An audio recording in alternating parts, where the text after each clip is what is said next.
data is fueling American prosperity. The economy added 172,000 new private sector jobs to kick off the year. That's more than 2.5 times economists' predictions.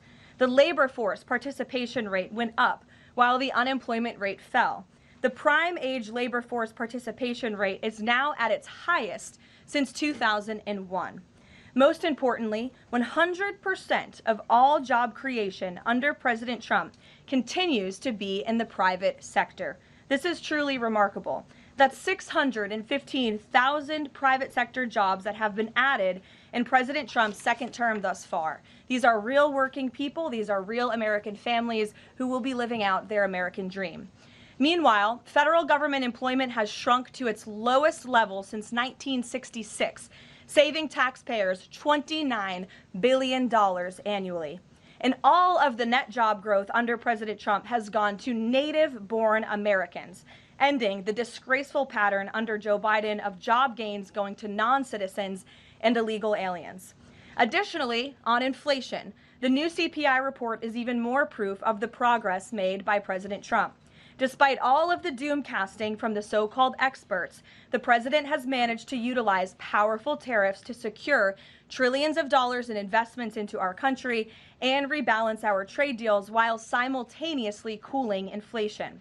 Year-over-year inflation fell to 2.4% in January, beating expectations again and marking the lowest level since May. Core inflation, the best measure of inflation, dropped to its lowest level in nearly 5 years. Meanwhile, real average hourly earnings for all private sector workers rose in the month of January, which means more money is going back directly into people's pockets. After only 1 year of President Trump back in office, real earnings for all private sector workers have outpaced inflation by nearly $1,400, earning back roughly half of the $2,900 they lost under Joe Biden when 40-year high inflation was stealing Americans' purchasing power. President Trump's policies are and will continue to allow Americans' incomes to go further for bills, retirement, and achieving the American dream. A key part of the American dream is buying a home, and that is finally becoming more affordable under this president. This past week, it was announced the annual mortgage cost for a new home has fallen by $4,000 so far under President Trump, after rising by roughly $15,000 under Joe Biden. As a result, mortgage affordability has reached a 4-year best following recent bold action by the president to make home ownership more attainable for American families, not large Wall Street corporate institutional investors. At the same time, national median rents have fallen to a 4-year low and have declined for 6 consecutive months. The annual rental cost for a new rental unit has fallen nearly $100 so far under President Trump, after rising more than $3,000 under Joe Biden. And many are crediting that to the president's deportation efforts to remove illegal aliens from our communities and therefore from housing that should be used for American citizens. At the grocery store, the price of eggs, dairy, cheese, fresh fruit, apples, oranges, potatoes, tomatoes, and butter have fallen since President Trump took office, and he is continuing to fight for even lower prices at the grocery store for the American consumer. At the gas pump, fuel prices are down by almost 10% over the past year. The average national price for a gallon of regular gas is now less than $3 and is approaching $2.70 in some states, and much lower than that in many states across the country as well. We've seen in several states gas is under $2 a gallon. And at the pharmacy, prescription drug prices are down over the past year, with even more price relief ahead for American patients, thanks to President Trump's most favored nation drug pricing deals and the great health care plan, which he is calling on Congress to pass as soon as possible. What President Trump wants Americans to understand is that this is only the start and the best is yet to come. The historic success that we have seen since he took office is just the beginning of enormous growth and opportunity that we are about to witness, and I know the president looks forward to hitting the road and being with the great people of Georgia tomorrow to talk about just this.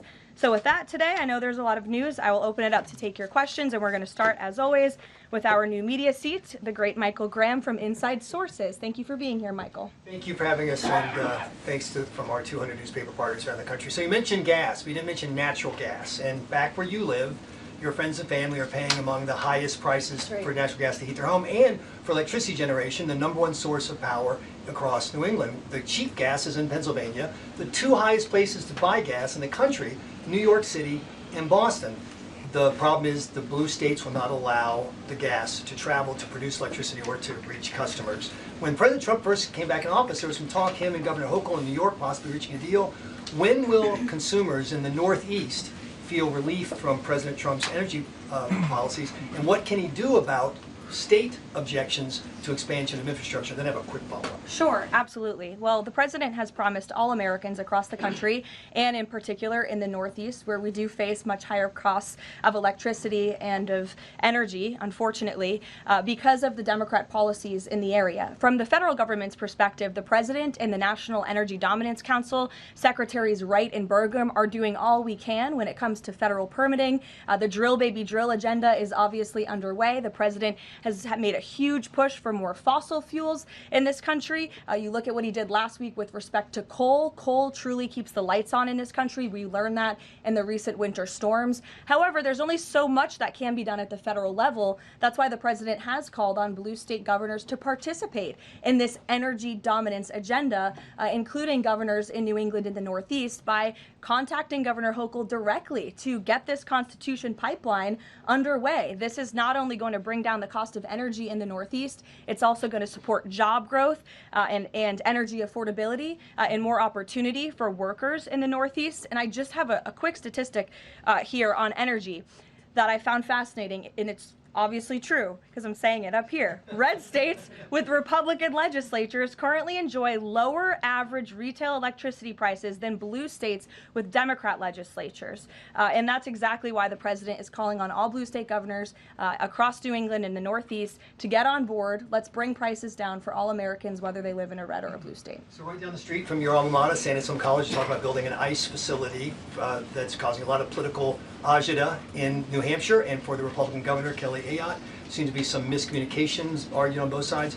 Even Republican supporters of Trump who live in the town say, we're not sure we want this. What's your message to the folks in New Hampshire about this proposed ICE facility? The message is that illegal immigration, while the border is secure, is still a problem across our entire homeland. And the previous administration allowed nearly 20 million illegal aliens from countries all over the world into our country. And the president and Secretary Noem have done a phenomenal job at deporting. Nearly 3 million illegals have left the country either through deportation or self-deportation over the past year. But obviously, there are a lot more illegal alien criminals left in our homeland. That includes in New England. There are many within our communities in New Hampshire, in Maine, and definitely in Massachusetts and in the Boston suburbs that need to be arrested, detained, and deported back to their home countries. And so the president and Secretary Noem, and I know ICE, are engaged with local governors across the whole country, including in New Hampshire, to open more detention facilities. This is an unfortunate consequence of the previous administration's border invasion that the president has thankfully put a stop to, but of course we still need to grapple with the illegal alien criminals who are here, and that requires more detention space. Thank you, Michael. John. Garrett. On Iran, I'm not asking you for like military secrets here, but can you share? Know I would be never so unwise. Unless you want to give them. Can you share a little bit about the president's thinking on whether or not to strike Iran, who he's talking to, what information he's consuming, and why a strike might be necessary on a nuclear program he says was obliterated by the last U.S. strike? Well, there's many reasons and arguments that one could make for a strike against Iran. The president had a very successful operation as commander-in-chief with Operation Midnight Hammer, as you know, as you just said, totally obliterated Iran's nuclear facilities. The president has always been very clear, though, with respect to Iran or any country around the world, diplomacy is always his first option, and Iran would be very wise to make a deal with President Trump. and with this administration. He's talking to many people. Of course, his national security team, first and foremost, and you know who the members of that team are. And this is something, obviously, the president takes seriously. He's always thinking about what's in the best interest of the United States of America, of our military, of the American people, and that's how he makes decisions with respect to military action of any kind. And on the flip side of that, he's got the State of the Union speech next week. If he is going to take military action, does the administration believe it's important to sort of convince the American people, sell the American people? Will we hear something about that in the State of the Union to make the case for why something like that might be necessary to risk American lives? Look, again, I'm not going to engage in a hypothetical. Good try, Garrett, but you can't catch me there. I will say, with respect to the State of the Union, you'll be hearing more about what is to come from the president's speech very soon at the appropriate time. It is going to be a very good and powerful speech, so everyone should tune in. Ed. Karoline, thank you. I got two questions for Sure. you. About Independence Hall in Philadelphia, the administration's decided to appeal a judge's ruling that in essence was trying to put the slavery displays back, arguing that the federal government believed it had the power to disassemble and disassemble historical truths when it has some domain over historical facts. The judge said it does not.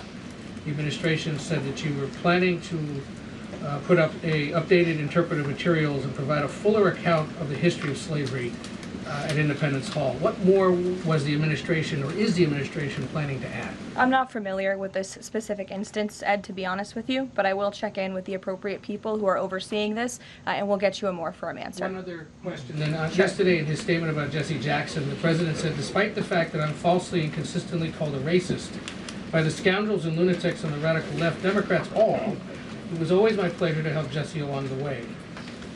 Where or when does the president believe he's been falsely called racist? You're kidding, right? No. I will pull you plethora of examples. I'm going to get my team in that room to start going through the internet of radical Democrats throughout the years, Ed, who have accused this president falsely of being a racist. And I'm sure there's many people in this room and on network television across the country who have accused him of the same. In fact, I know that because I've seen it with my own eyes. And the president very much looks forward to having an event later this afternoon at 3 p.m. to celebrate Black History Month and to talk about how his policies are advancing opportunity and prosperity for all Americans through record tax cuts, through the Trump accounts that all Americans can access regardless of race. These are a great thing for the next generation of Americans. The president has also awarded hundreds of millions of dollars in additional funding to strengthen educational outcomes at historically black colleges and universities across the country. Again, the president is protecting the hard-earned benefits of the 2.4 million black veterans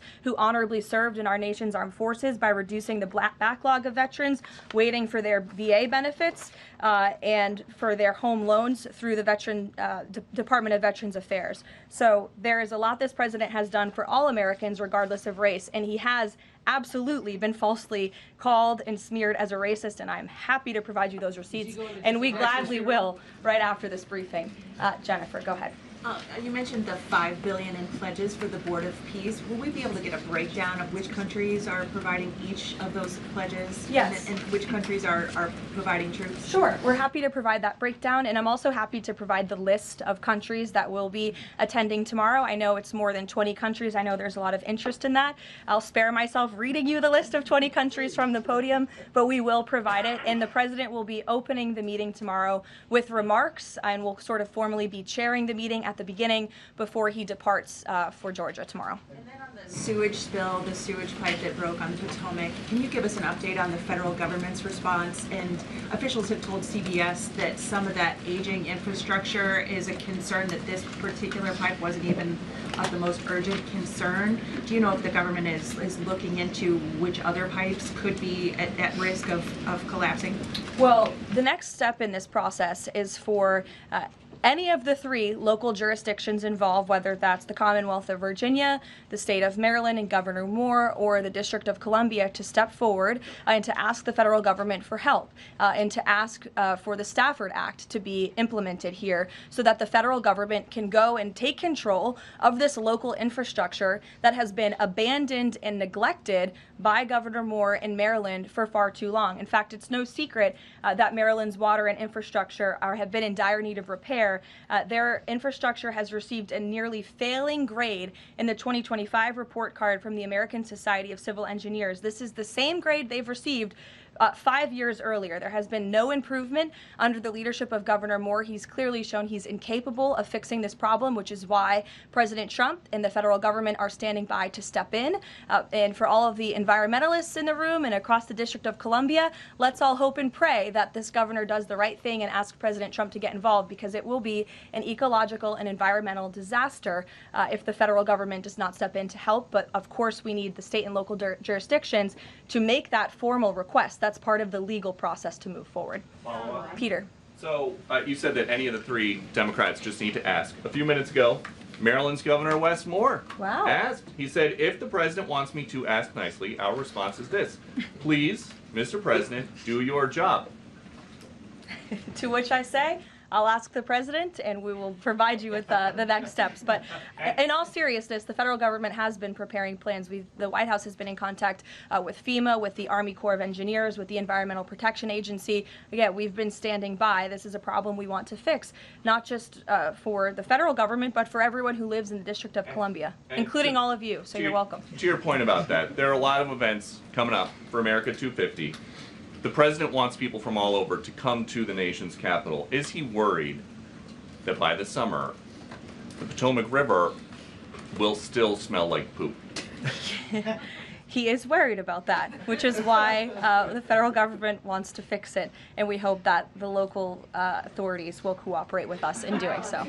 Steve. So what will the $5 billion be used for in Board of Peace, and will that be sort of a down payment for much more money? You'll be hearing more about that tomorrow at the meeting. If you recall, at the first meeting when we were in Davos, Jared Kushner did provide a very detailed PowerPoint presentation for the vision of Gaza, the reconstruction and the humanitarian efforts, of course, providing local security on the ground. That will be part of the discussion tomorrow, is how can we maintain security?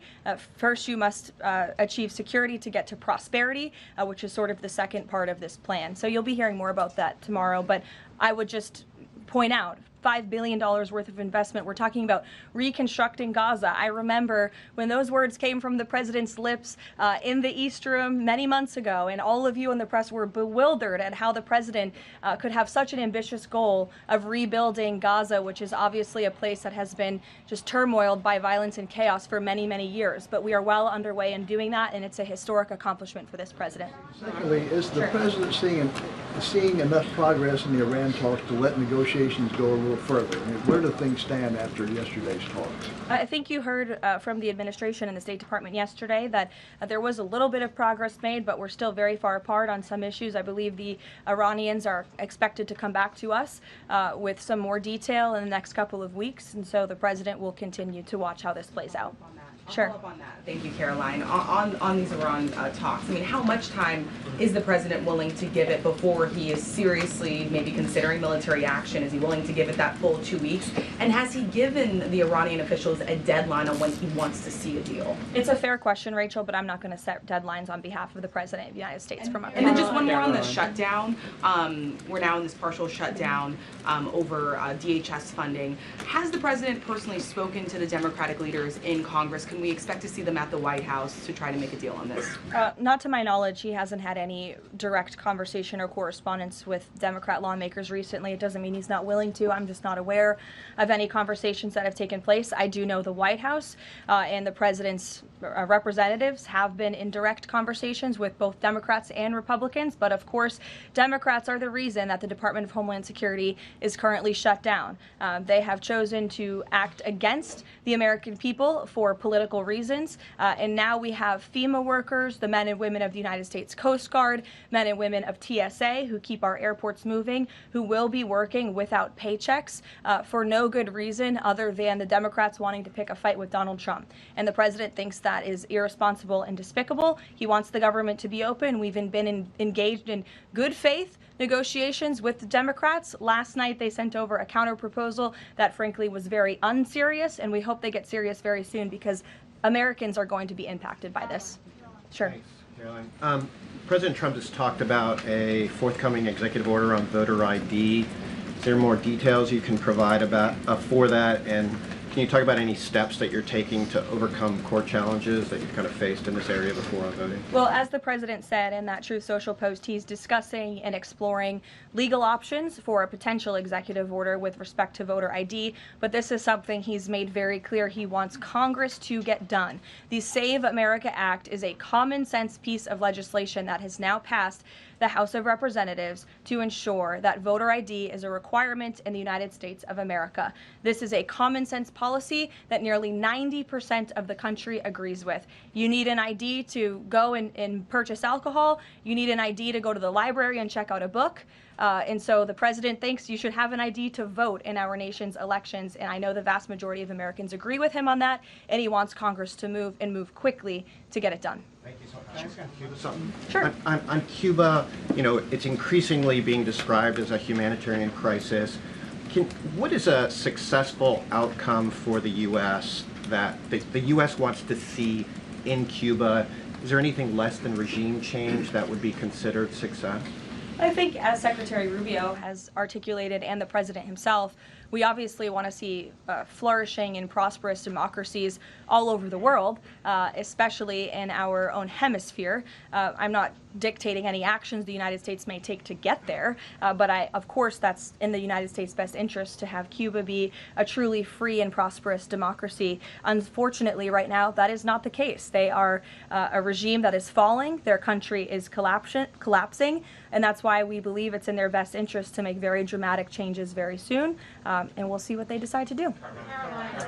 Sure. Thank you so much. Following up on Gaza, this $5 billion, who exactly will be in charge of managing this money? Would that be the president himself making the final decisions on how these funds are spent? It will be the Board of Peace, which the president is, of course, the chairman of, but all of the member parties, I believe, will have votes on the funding. And then, of course, there is that technocratic layer underneath the official Board of Peace with the member countries that will be making decisions as well. So if you just go back and look at the first event that we had where we sort of unveiled the structure of the Board of Peace, that structure remains in place, and they'll be overseeing the funds that will be announced tomorrow for their reconstruction and humanitarian efforts.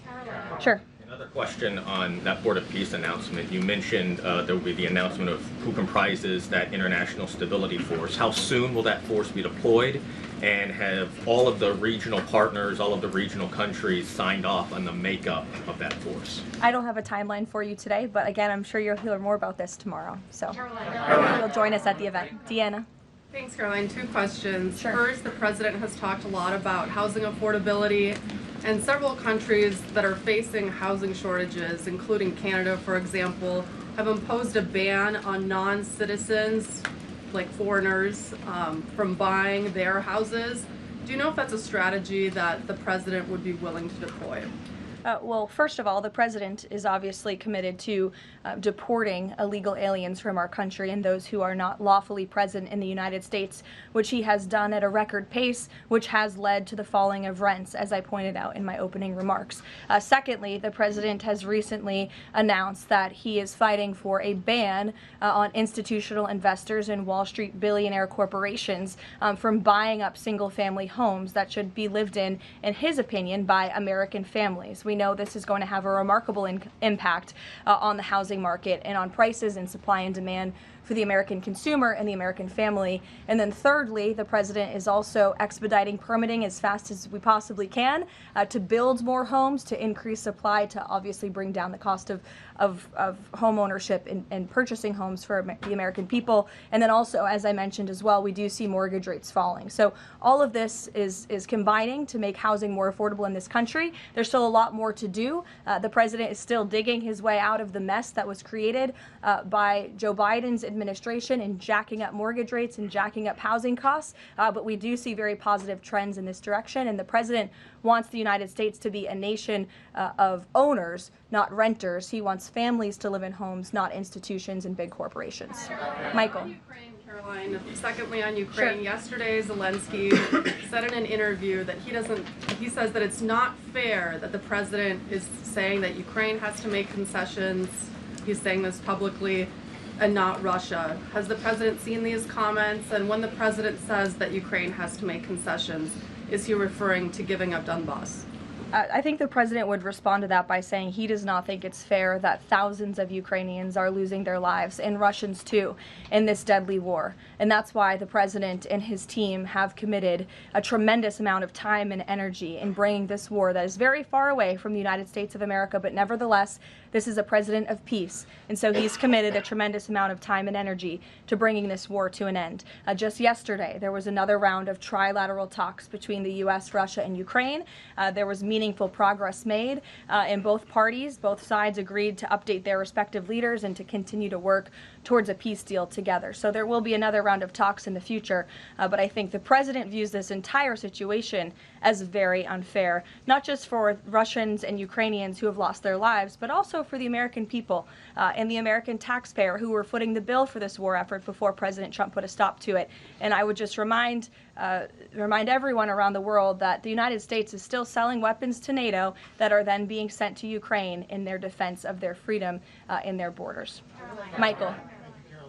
Russia is reportedly joining Iran for joint naval exercises in the Gulf of Oman this week. Has the president issued any kind of warning to Russia or even China not to involve itself if the U.S. decides to strike Iran?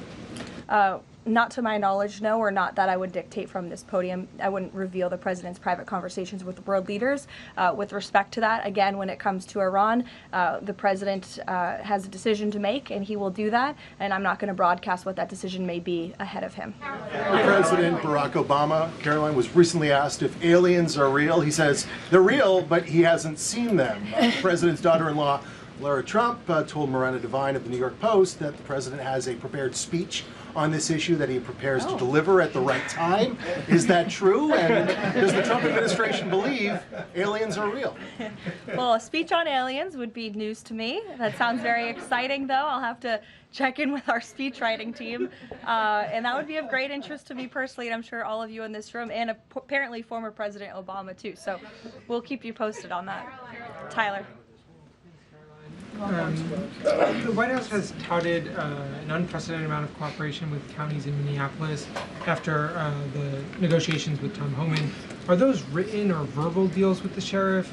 How many have agreed to cooperate on immigration enforcement who previously refused to do so? Yeah, the last time I spoke with Mr. Homan, which was just a few days ago, he assured us that nearly every single county in the state of Minnesota has agreed to notify ICE when they are releasing criminal illegal aliens from their jails. This is an unprecedented level of cooperation that we have not seen. It has led to not only cooperation to detain illegal aliens in Minnesota, which just this past week I have looked at the list. They've detained some very heinous people who none of you would want living in your communities, but has also led to a much more calm situation on the ground. We've also seen, and you've seen this with your own eyes play out, the local police and the state police have now cooperated in the arrests of left-wing agitators and criminals who are unlawfully obstructing immigration enforcement in their efforts. So this is a huge win, and again, the president sent Mr. Homan to Minnesota to do a job, and he has done it well, and I think the situation on the ground proves that. Are those like written agreements that they've been signed by various officials in the state? These are agreements that have been made by state and local officials in the federal government, and we are seeing that cooperation play out every single day. These counties are notifying ICE when they are releasing criminal illegals from their jail, and we do know that they are arresting left-wing agitators who are unlawfully impeding law enforcement. There's video to show that. Show it yourself. You can view it with your own eyes. John. Thank you, Caroline. You mentioned two things: DHS closed and the SAVE Act IDs. Both of these could get solved in 15 minutes if Senate Leader John Thune simply got rid of this phony 60-vote cloture rule and got 51 votes, and that would be the end of it, because everyone in this room knows if the Democrats take over, they'll get rid of that rule in 90 minutes. They already tried it one time, and the two Democratic senators that stopped it are no longer there, Manchin and Sinema. President Trump is backing a lot of these senators for re-election, and yet they will not get rid of the 60-vote cloture rule, which is holding everything up. What is the president's position on John Thune in the Senate finally getting rid of this so this legislation can get moved? Well, the president has a good relationship with Senate Majority Leader John Thune. They keep in very close contact, and they work together all of the time. I hear your passion in your voice, and I know it's shared by many Americans across the country, including the president himself. He wants to see the SAVE Act voted, and he's expressed that both publicly to all of you, the American people, but also privately in his conversations with Senate Majority Leader Thune and many other members of Congress as well. Yes, Rob, go ahead. Good to see you. So J.B. Pritzker just recently signed the bill. The law went into effect in January, and it's supposedly going to allocate about $2.5 billion to illegals to go to college and financial aid in the state of Illinois. What is the White House's reaction to this? Illinois is already, by 2027, they're supposed to have a $3 billion deficit. What's your reaction to that? Yeah, we'll have to take a look at that. I would say the president certainly thinks that Governor Pritzker is not doing a very good job of managing his state, as evidenced by not only the waste, fraud, and abuse, but also the crime in the city of Chicago that unfortunately Governor Pritzker has refused to pick up the phone and call the White House and ask for help on, which is something his residents want him to do, but he refuses to do for political reasons. As for the specific money, we'll take a look and get you an answer. You're welcome. John. Thanks a lot, Karoline. Two questions. One is about the president's trip to Georgia tomorrow. If you can provide some additional information about that, why Northwest Georgia was chosen for this particular trip, for instance. Sure. Well, Georgia is obviously a very important state to the president and to the Republican Party, and the president loves the people of Georgia. He'll be touring, like I said, a steel facility, and then he'll also be stopping by another local business, and he will be giving remarks on affordability, on the economy, on all of the great economic news that I just shared with you earlier. He'll be meeting and greeting with everyday Americans, and that's what the president loves to do, to get out across the country, and he's spoken about his intention to go across the country a lot more, and obviously tomorrow's trip is evidence of that. Secondly, last week, as you know, big event that took place in the Roosevelt Room, the president announcing that the EPA has repealed these federal limits on emissions for cars, trucks, and power plants. And in the president's presentation, he mentioned that American families will save $2,500 for a new car or truck. Where is the promise coming from automakers that they're going to pass along their savings to those families all across the country? It's a great question, John. That was an economic analysis that was provided to the president, and I'd be happy to provide that to you so you can take a look yourself. But I'm glad you brought up the president's announcement last week, because this is one of the largest deregulatory actions ever taken in the United States of America. And overall, it's going to save our country $1.3 trillion in regulatory burdens that have really done nothing for our country, nothing for our environment, nothing for our economy. In fact, this announcement received widespread and bipartisan praise. I think I recall seeing the editorial board of the Washington Post, of all places, even commending the president and Administrator Zeldin for this historic action last week. So there's no doubt it is going to save the American consumer money, and I'd be happy to provide that specific economic analysis to you. Sure, in the middle, go ahead. Yes. Thank you. Governor Moore in Maryland signed a bill that is ending the law enforcement cooperation with ICE. And by doing that, a lot of local sheriffs are not happy, and in fact, they met today in Annapolis to come up with either a legal action. What is the message of the White House to those sheriffs and to the residents of Maryland? Well, first of all, it's another despicable action by Governor Wes Moore. Why would you prevent your state and local law enforcement from cooperating with federal law enforcement? If you just ask them, to your point, if you ask a sheriff across the country if they want to have that level of cooperation and coordination with the federal government, of course they do. It makes their jobs easier. It keeps them out of hostile and dangerous environments.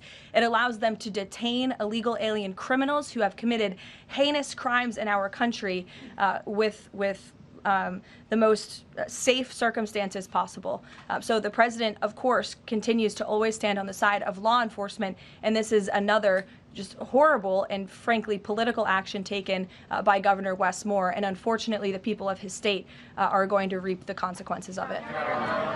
Sure. Thank you, Caroline. President Trump just said on Truth Social that it would be a big mistake for the UK to hand over control of Chagos Islands to Mauritius. But the State Department earlier this week has said that the U.S. does support that handover. So Does this post now suggest that the U.S. does not, or that President Trump has changed his mind on this? The post should be taken as the policy of the Trump administration. It's coming straight from the horse's mouth. When you see it on Truth Social, you know it's directly from President Trump. That's the beauty of this president and his transparency and relaying this administration's policies to all of you and to the rest of the world. Carrie, go ahead. There's been a series of walkouts from public school students that have been sort of provoked by a number of public school administrators. What are your thoughts on this? What's the administration's thoughts on this? Will they be taking any actions on these walkouts against ICE? Look, I think obviously the president and the administration support the First Amendment rights of all American citizens, and if they're peacefully protesting, then that's their constitutional obligation and right and responsibility to do so. Of course, the administration also wants to see American school children in school learning and educating, and I think it does speak to the left-wing bias that is unfortunately very present in our nation's public school system, and it's something that Secretary McMahon has been working very hard to root out of our public school system by ensuring that local governance and local control takes place over our nation's public schools, and that parents and educators closest to students have a greater say over curriculum and academia in our country. Take a couple more. Go ahead. Thank you, Caroline. The Vatican announced earlier today that they would not be joining the Board of Peace initiatives over concerns that it could potentially compete with the United Nations over handling crisis conflicts. What's the White House's response to that? Yeah, look, we saw that. I think it's deeply unfortunate. I don't think that peace should be partisan or political or controversial. And of course, the administration wants all those who were invited to join the Board of Peace to join. Because again, the Board of Peace is overseeing the reconstruction of a territory that has been plagued with violence, with bloodshed, with poverty for far too long. And this president has a very bold and ambitious plan and vision to rebuild and reconstruct Gaza, which is well underway because of the Board of Peace. This is a legitimate organization where there are tens of member countries from around the world, and we think that's an unfortunate decision. In the back, sure. Thank you, Caroline. For me? I'll go to both of you, sure. Okay. Go ahead, and then Jake, you can go. You're welcome. Caroline, can you tell me, is there an update regarding the tariff rebate checks that the White House has promised? I don't have an update for you on timeline, but I know that it's something that the president and his economic team continue to very seriously discuss. Thank you, Caroline. I've got two questions. First, does the president see some sort of religious or prophetic component to the unfolding developments in the Middle East? I haven't spoken to him about that particular perspective, to be honest with you, but of course the president wants peace for all people of all faiths all around the world, and that's part of his push to create peace in the Middle East, which he has done successfully. And my second question is, as his popularity rises around the world, and especially in regions where he's invested so much effort in promoting peace and ending wars, do you think we might be watching the emergence of a global MAGA movement? Is this something that the president has discussed at all? Well, I don't know, Jake, but I sure hope so. Take a couple more. Go ahead. Sure. I wanted to ask you about Iran. As the U.S. military builds up around Iran, is President Trump coordinating war plans with Israel so that if he does decide to strike, that Israel will be a part of those strikes?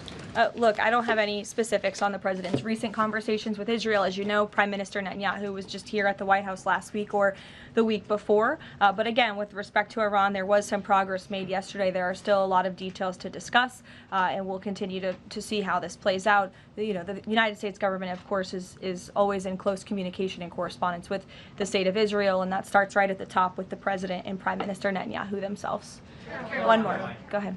Last week we saw the underlying affidavit for the search warrant that was executed in Fulton County, and there was not any mention in that document about foreign election interference in the 2020 election. I'm wondering if DNI Gabbard has uncovered that, in Georgia or in Puerto Rico, where we know her team was sent as well? I don't have any updates for you on that today. I would defer you to the director's office herself. Karoline, Sure. two questions. One on the president's schedule today. It says he has signing time.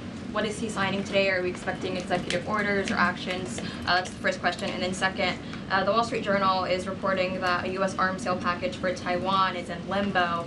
Can you just confirm this reporting / offer any additional comment? And how concerned is the administration that if an arms deal with Taiwan went through, that this could disrupt the China-U.S. Trade truce? Sure. Well, I haven't read the full Wall Street Journal report. I will just say with respect to an arms sale to Taiwan, I don't have any announcements or updates on that for you today. And to your first question about what the president will be signing, he will be signing an executive order, which you will all be hearing about later this afternoon, and you will see him in 1 hour at the Black History Month reception. We'll see you there. Thank you.